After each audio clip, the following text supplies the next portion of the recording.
Greetings from Malaysia. There are 3 universities from Malaysia today, and we are combined group, and we call ourselves COMTAS. We are looking at the mobility and transportation of older people. So this is a little study that we have done so far, and based on the older person's view, we came up with this title: If you can't drive, you have to depend on others. That's what they feel. Sorry. So for the contents, following are the contents, I will give you a little bit overview of Malaysia, the mode of transportation and the purpose of travel among older people, the attitudes, the transportation patterns, and older persons' perceptions, and also the challenges they face.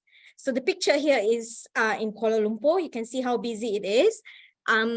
We have multi modes of transportation actually.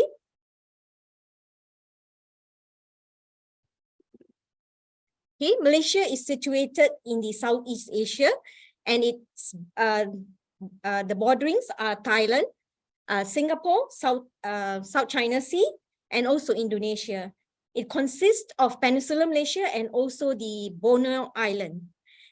We have a total population of about 32.7 million, with older people about 3.6 million. We are an aging nation, but we will be tagged an aged nation by year 2040. So for modes of transportation, we are quite established in the urban area. We have buses, we have Grabs, which is actually like the Uber here. We have taxis or cabs. We also have trains and tubes, but you can see at the picture lower there, we have a lot of motorbikes, smaller motorbikes, which you don't see in UK, and a lot of drivers using their own private transportation, mainly cars. As for the rural area, it's similar, but we do not have the trains or the tubes. But you can see that we still have older people driving motorbikes or riding a motorbike, which is actually quite risky at the rural areas. Okay, from our team's previous study, we can see that most private vehicle is still preferred by older people. They still prefer to drive rather than take the public transportation, and the public transportation is one of the least preferred option if you see. And the survey was done in 2 cities, Georgetown, Penang, and also in Malacca. Both are UNESCO World Heritage listed.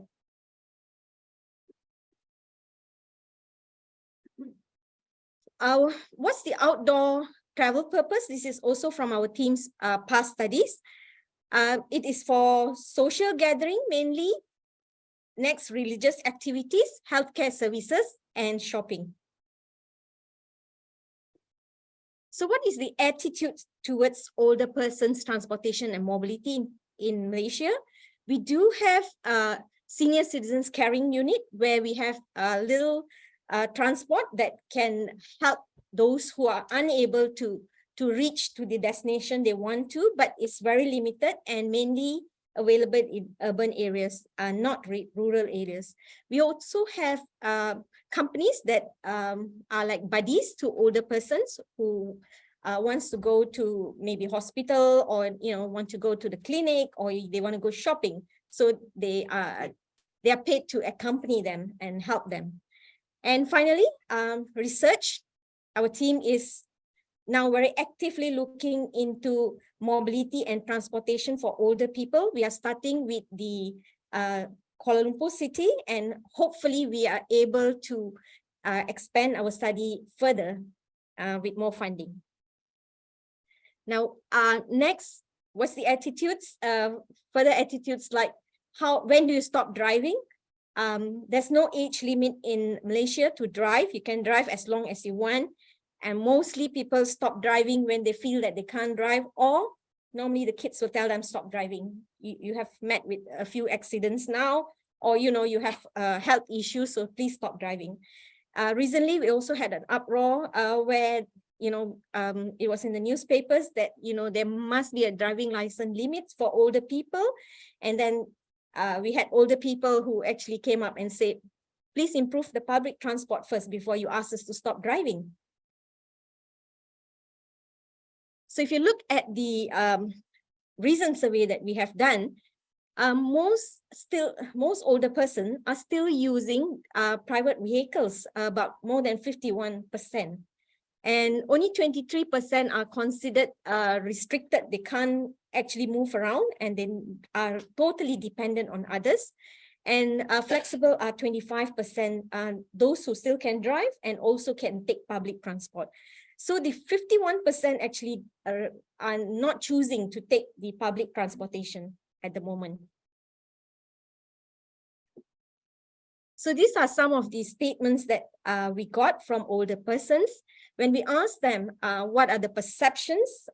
What do you think about mobility and transportation? It was they told us that it's about their quality of life. They need to be able to move so that, they can go to places. And it's very important for them because they want to get to other places. They want to be independent. That's the main thing that they want to be. They want to have some autonomy. They don't want to depend on their kids or anyone else. They want to be able to decide on their own. And one I thought was very ageism, but it was more like self-ageism. This lady said that she's actually old and she refused, she thinks that her kids don't want her to drive anymore. So she said, I don't want to drive. I stopped driving because my kids, I'm old, she said. Okay, next, about private transportation. If they are driving, what is their views and what are the challenges? So I think this is worldwide, but more in low to middle income countries. We have problems like parking. Okay, so when they are driving, they said they really need to go very early, especially when they are going for a clinic or hospital visit. They need to leave early so that they can find some parking space. And also the accessibility is poor. Parking is a problem, it's too far. So they have to park somewhere and then they have to walk. So they find this a little bit difficult, okay? And then also the affordability, you need to pay for parking. So it's a bit expensive and they say parking is very expensive for them. So I think this is quite similar to what Dr. Amy presented just now. Further, public transportation problems or challenges, availability. I don't know how to book the Grab. So this is something to do with technology. They're not able to book a Grab or Uber because you need to use your phone or your mobile to do it. Okay. And next is again affordability. It's a bit too expensive. They find it a bit too expensive when you don't have an income and you're relying on someone else, or you just rely on your pension. So it's not affordable. Accessibility is very far from their homes to get out to get public transportation. So the infrastructure is not there for them to use the public transportation. Also acceptability, because they feel that the bus doesn't use the route that they want to, so they just don't accept using the public transportation. We have lots of problems with the public transportation, and here are more, okay? Again, technology. This lady said that I can't use a card. To use a bus in the city now, I think most buses use cards. So when you get up the bus, you need to use a card rather than cash. So we are so used to using cash. And when you get up the bus, you can't use cash. You feel like, you can't use this bus anymore. Instead of getting a card, they just say, I cannot use the bus because I don't have a card and I don't know how to use it. Safety, we've got people falling off, just like Dr. Amy was saying just now. We had people saying that the provider are not trained or don't have the empathy. So when they are sitting on, haven't sat, they fall off because the driver is too fast, or they haven't sat, the driver has moved. So those kinds of issues are still there. And the last one is, no, I think it's a similar one, sorry. Okay, so next is connectivity.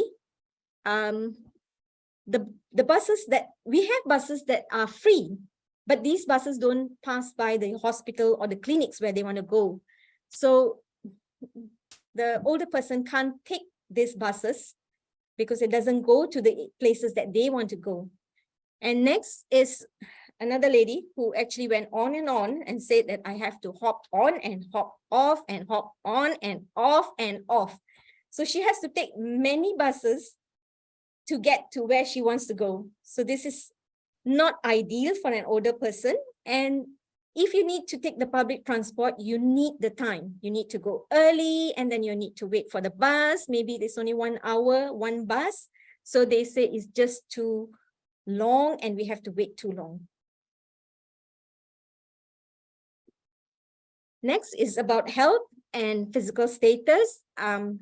Many complain about knee pain, unable to walk. So public transportation is a no-no because they really feel that they cannot due to their health.